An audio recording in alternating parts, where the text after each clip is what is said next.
अगर मुझे इस फंक्शन को डिफरेंशिएट करना है, correct, y equals to sine inverse 6x minus 4 under root 1 minus 4x square upon 5, मुझे फाइंड करना है dy बाई डी एक्स। इसे फाइंड करने के लिए हम क्या कर सकते हैं sir, y equals to sine inverse, correct, 6x। आपके पास जो 6x है इसे हम कैसे लिख सकते हैं, इसे हम कुछ इस तरह से लिख सकते हैं क्या, 3 into 2x minus 4 under root 1 minus 2x whole square upon 5, correct. कुछ भी नहीं किया, 4x स्क्वायर था तो इसे 2x का होल स्क्वायर कर लिया, 2 2 4x स्क्वायर ऑलरेडी लिखा है, और ये आपका 3 और 6x था तो 3 2 6x, सिंपल है, कुछ तो चेंज किया नहीं। Now y equals to sine inverse under root, अभी मुझे ये बताओ, अगर मैं इस 2x के प्लेस पर, इस 2x के प्लेस पे sin x लिख लेता हूँ, तो ये 3 sin x minus 4 sin square x कुछ फॉर्मूला हमारा बन सकता है। तो क्यों ना मैं 2x को क्या बोल दूँ सर, ये sin x है, 2x हमारा ये sin थीटा है। 2x अगर आपका sin थीटा है तो थोड़ा सब्स्टिट्यूट करके चेक करते हैं, 3 2x की प्लेस पे sin theta minus 4 under root 1 minus, sir 2x का स्क्वायर करने का मतलब है कि sin थीटा का स्क्वायर कर देना, correct, and divided by 5। Now y equals to sine inverse 3/5 sine theta minus, देखो ये 3, ये जो 5 है ये 3 के डिवीजन में भी हो सकता है, 3 साइन थीटा को डिवाइड कर सकता है, तो 3/5 साइन थीटा, और यहाँ पे इसे लिख सकते हैं 4/5, और ये 1 माइनस साइन स्क्वायर थीटा क्या हो सकता है, कॉस स्क्वायर थीटा, और लिखा क्या जा सकता है, कॉस थीटा, क्योंकि cos square theta under root है तो कॉस थीटा लिख सकते हैं।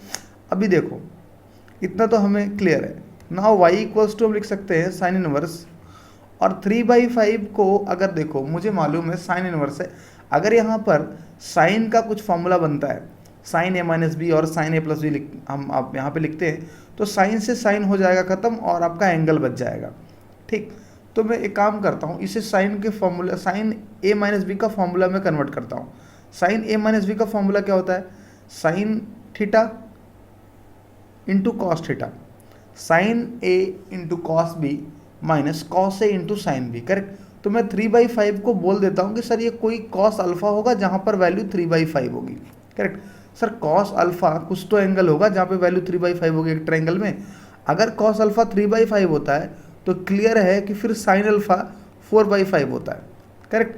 आप फॉर्मूला से अप्लाई करके फाइंड कर सकते हैं। सर कॉस अल्फा की वैल्यू अगर 3/5 में कह रहा हूँ कि सपोज लेट मान लेते हैं कि कॉस अल्फा 3/5 है, तो क्लियर है अगर मैं साइन अल्फा निकालना चाहता हूँ तो इजीली फाइंड कर सकता हूँ, वो कि 4/5 हो जाएगा। कैसे 5 करेंगे, आप अगर साइन अल्फा फाइंड करना चाहते हैं तो आप इस तरह से फॉर्मूला अप्लाई कर सकते हैं ना, 1 माइनस कॉस स्क्वायर अल्फा, और फिर ये 3/5 इसकी जगह पे वैल्यू रख के फिर निकालेंगे तो साइन अल्फा की वैल्यू 4/5 ही मिलेगी मुझे। तो मैं इस तरह से सपोज खुद से अज्यूम कर सकता हूँ कि सपोज ये 3/5 कोई कॉस अल्फा एंगल पर वैल्यू है और ये आपकी साइन थीटा है माइनस, तो सर 4/5 क्या हो जाएगा, फिर उसी एंगल पर साइन अल्फा हो जाएगा और आपका ये कॉस थीटा हो जाएगा, करेक्ट। बाकी तो इससे हम ऐसे ही लिख दिया। अब मैं यहाँ पे क्या लिख सकता हूँ, y equals to sine inverse, we know that, अगर मैं बोलूँ sine A cos B minus cos A sine B, तो ये फॉर्मूला हो जाएगा साइन ए माइनस बी का, करेक्ट। और यहाँ से मैं चाहूँ तो लिख सकता हूँ y equals to sine inverse, देखो sine inverse sine theta minus alpha, तो ये क्या हो जाएगा, सिर्फ और सिर्फ y equals to theta minus alpha. Now we can differentiate the equation with respect to x।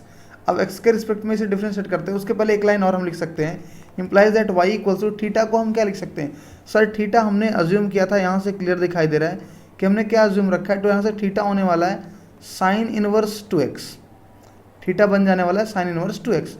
तो हम यहाँ से लिख सकते हैं थीटा की प्लेस पे sine inverse 2x minus alpha, correct. अब हम डिफरेंशिएट कर सकते हैं क्योंकि dy by D X finally हमें फाइंड करना है। Now we differentiate the equation with respect to x, तो इधर हो जाएगा dy बाई डी एक्स और यहाँ पे क्या हो जाएगा, साइन इनवर्स x का डिफरेंशिएशन क्या होता है, सर साइन x को डिफरेंस करते हैं तो 1 minus 1 minus 1 upon under root 1 minus X square, X की प्लेस पे क्या है 2x, तो 2x का स्क्वायर, ये डिफरेंशिएशन है साइन इनवर्स x का, और 1 upon under root 1 minus 4x square.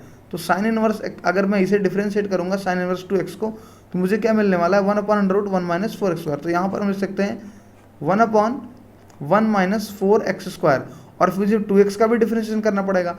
2x का डिफरेंशिएशन करेंगे क्या मिलेगा मुझे 2, और अल्फा क्या हो जाएगा 0। तो यहाँ से sir dy/dx equals to 2/√1 minus 4x² और डिफरेंशिएशन हो गया उधर से 0 ना। ओके, दिस इज डन ना।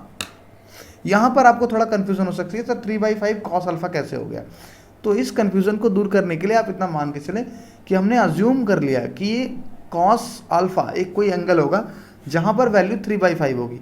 अगर cos अल्फा 3/5 होता है इन केस, तो फिर sin अल्फा आप फाइंड करेंगे तो क्या मिलने वाला है 4/5 मिलेगा। इसका मतलब फिर ये ऑलरेडी 4/5 क्या हो जाएगा sin अल्फा हो जाएगा। अगर आपने इसे cos अल्फा ले लिया 3/5 को, तो cos अल्फा के ऊपर अगर आप sin अल्फा की वैल्यू फाइंड करते हैं तो वो 4/5 ही मिलने वाली है, और आप इसे cos थीटा, और उस cos थीटा तो आपका सिमिलर है, करेक्ट।